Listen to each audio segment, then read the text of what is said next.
India और England के बीच में तीसरा टेस्ट मैच राजकोट में शुरू हो गया है। पहले दिन का खेल खत्म हो गया। 326 इंडिया का स्कोर है for the loss of 5 wickets. ठीक हो गया। अब जब से स्टंप्स साइड पे हुई हैं, बेल्स उठाई गई हैं, इवन उससे भी ना 3-4 ओवर पीछे चले जाएं, जब सरफराज खान हुआ रन आउट, उसके बाद से लेकर अभी तक, वो मेरे दोस्त ने मुझसे पूछा ना कि अब क्या होगा, मैंने कहा अब और तो मुझे किसी चीज़ का नहीं पता, लेकिन मुझे ये पता है जड्डू बुलडोज हो गया और वही हो रहा है। मतलब जडेजा से रिलेटेड इस टाइम सोशल मीडिया के ऊपर लोग उसके 100 को साइड पे करके बैठे हुए हैं। उनका सरफराज को क्यों रन आउट कराया। अब लोग कह रहे हैं कि बड़ी सेल्फिश किस्म की इसकी कॉल थी, क्योंकि आपको पता है 99 के ऊपर जडेजा था जब सरफराज को उसने रन आउट करा दिया, या चलो वो हो गया जैसे भी आप कह लो, तो वो सिंगल उसको भी चाहिए था अपने 100 पर जाने के लिए। तो वो लोग कह रहे हैं कि इसकी सेल्फिश कॉल थी, ये जडेजा की कॉल बनती नहीं थी, ये अपनी 100 के चक्कर में उसने यंग लड़के का जो डेब्यू इनिंग्स है उसका बेड़ा गर्क कर दिया। There was every possible chance कि वो जोशे खिताबत में, तो मैं भी कह गया था कि हो सकता है कि वो आज ही 100 कर लेता। यू नेवर नो, जिस तरह से वो खेल रहा था, मे बी नॉट, शायद कर जाता, ठीक है, नहीं तो कल आकर कर देता सरफराज। लेकिन चलो उसकी 100 को तो साइड पे करते हैं क्योंकि वो तो आउट हो गया। अगर बात की जाए ना जडेजा की कॉल की, यार मैं उसे सेल्फिश नहीं कहूँगा, मैं आपको ना कुछ टेक्निकल एस्पेक्ट बताता हूँ। सेल्फिश का वर्ड मैं यूज़ नहीं करूँगा क्योंकि यार वो बहुत ना थोड़ा सा वो हो जाता है। मैं कहूँगा कि extremely poor call, extremely poor call. Jadeja मुझे नहीं समझ आई कि वो इस पैनिक मोड में क्यों था, फॉर व्हाट रीज़न।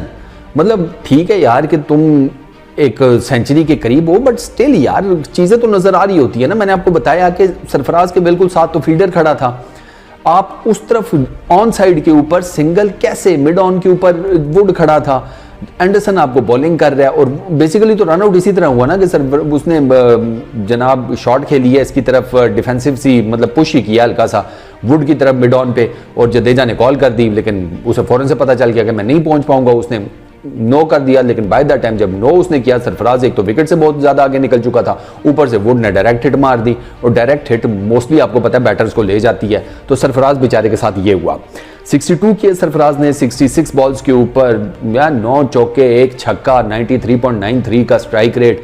मतलब इस स्ट्राइक रेट के साथ बड़ी कम बैटिंग हुई है इस पूरे अभी तक सीरीज में। इनफैक्ट मेरा नहीं ख्याल कि किसी ने कोई बड़ा स्कोर इस स्ट्राइक रेट के साथ किया है 50 प्लस का, if I am not wrong. May be अगर मैं हूं तो मुझे करेक्ट कर देना, लेकिन मुझे नहीं याद पड़ता। ये लड़का डोमिनेट कर रहा था यार। सरफराज वाज माशाल्लाह टू गुड यार, लिटरली टू गुड। लग ही नहीं रहा था 26 साल का लोंडा जनाब अपना टेस्ट डेब्यू खेल रहा है, वो तो कोई और ही किसी जोन में था सरफराज। अनफॉर्चुनेट है ना, सो नहीं कर सका। अच्छा, 237 के ऊपर रोहित शर्मा आउट होता है। सरफराज खान जब रन आउट हुआ है, रोहित शर्मा का अपने ड्रेसिंग रूम में रिएक्शन देख लिया था। मतलब उसने जोर से टोपी अपनी जमीन पर मारी, क्योंकि उसे पता था कि एक तो सरफराज का जो इंडिविजुअल स्कोर है वो बड़ा जबरदस्त जा रहा था, गलत टाइम पे आउट हो गया, दूसरा टीम के लिए बड़े गलत टाइम पे आउट हुआ, क्योंकि भाई साहब 237 के ऊपर रोहित शर्मा आउट होता है, ठीक है। उसके बाद जनाब there was every possible chance के लाइन लग गई। आप इंग्लैंड के अगेंस्ट खेल रहे हैं, वो आपको आपके होम ग्राउंड में चांस नहीं देने वाले, तो there was every possible chance आगे 2 डेब्यूटेंट से, ठीक है। पहले मैच, प्रेशर, ठीक है, एंग्जाइटी, स्ट्रेस, 100 चीजें चल रही होती हैं। वो तो चलो सरफराज तो इनसे आगे की चीज निकलाया, वो एक अलग है, लेकिन कॉमन माइंड में तो यही आता है ना कि यार पता नहीं क्या बनेगा, लाइन भी लग सकती है। 237 हो, there was every possible chance, 100 ही ना, 100 के अंदर आउट हो जाते, 300 भी ना कर पाती इंडिया की टीम। बट सरफराज ने आकर होल्ड किया 77 की, उसने जडेजा के साथ पार्टनरशिप लगाई, और जडेजा की ये जो कॉल थी ना सिंगल वाली, ये बेसिकली वो शेल में जा चुका था। मैं आपको बताता हूं शेल में कैसे। आप 237 के ऊपर रोहित शर्मा आउट होता है, उसके बाद सरफराज खान आता है, 77 रन की पार्टनरशिप लगाता है, वो किसके साथ, जडेजा के साथ, ठीक है। इन 77 रन में से 62 रन सरफराज के हैं स्टैंड अलोन, जडेजा के 15 रन है टोटल। हालांकि वो पहले से सेटल्ड था, ज्यादा रन उसके होने चाहिए थे, नहीं, इसीलिए तो आपको बता रहा हूं ना कि इसने डोमिनेट किया सरफराज ने। इसने 62 किए, उसने 15 किए 44 बॉल्स के ऊपर, ये 62 कर गया 66 बॉल्स के ऊपर। अच्छा, इस रनआउट से पहले आप जाकर चेक करें तो सारी बाउंड्रीज, सारा कुछ वो सरफराज के खाते में आपको नजर आएगा। जडेजा शेल में जा चुका था। अच्छा, फिर जडेजा को यह भी था कि मेरी इससे जो पिछली 100 है वो हुई थी बर्मिंघम में 1 जुलाई को, वो भी इंग्लैंड के अगेंस्ट थी, बट यार वो 2022 में हुई थी। 2 साल तकरीबन यूं समझे ना पीछे चल जाए, 1.5 साल तो पक्का ना। तो उसको ये भी था कि यार मुझे अब 100 करनी है। अभी 87 पर आउट हुआ था वो पहले टेस्ट मैच में, तो उसके ज़हन में वो सारा कुछ भी चल रहा था। तो ये it was sort of A distress call जो नहीं करनी चाहिए थी। इसलिए मैं इसके लिए सेल्फिश वर्ड नहीं यूज करूंगा। जडेजा की अपनी, जैसे कहते हैं भाई, हालत फारग हुई पड़ी थी, लिटरली वो नजर भी आ रहा था। वो 90s में, if I am not wrong, 10-12 overs वो 90s में रहा है, या शायद इसी के आसपास कोई होंगे, अगर थोड़ी सी मेरी कैलकुलेशन ऊपर नीचे हो जाए तो माजरत, लेकिन इतने ओवर्स वो रहा है बीच में। उसने बेसिकली ये 3 से 4 ओवर रहते थे। अभी जब सरफराज आउट हुआ 3 से 4 ओवर रहते थे। जडेजा की 100 हो सकती थी, लेकिन मैंने आपको बताया पैनिक मोड में था। उसने तकरीबन कोई 12-14 ओवर्स तो उसने पक्के उसमें लगाए हैं 90s के अंदर। तो वो अब नर्वस 90s एमी तो नहीं कहते, तो जडेजा के ऊपर वो सारा कुछ भी था।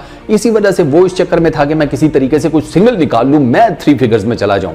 लेकिन उसके 3 फिगर्स में जाने के चक्कर में ये मेन विकेट गिर गई, और लोगों को गुस्सा इस मेन विकेट के गिरने का है, क्योंकि सरफराज बहुत इंटरटेनिंग इनिंग खेल रहा था यार। तो बेसिकली ना, इन शॉर्ट अगर मैं बात करूं तो जडेजा पैनिक मोड में गया है, ठीक है। नर्वस 90s उसके ऊपर हावी हुए हैं, नजर भी आ रहा था। इस रनआउट ने तो कंफर्म कर दिया।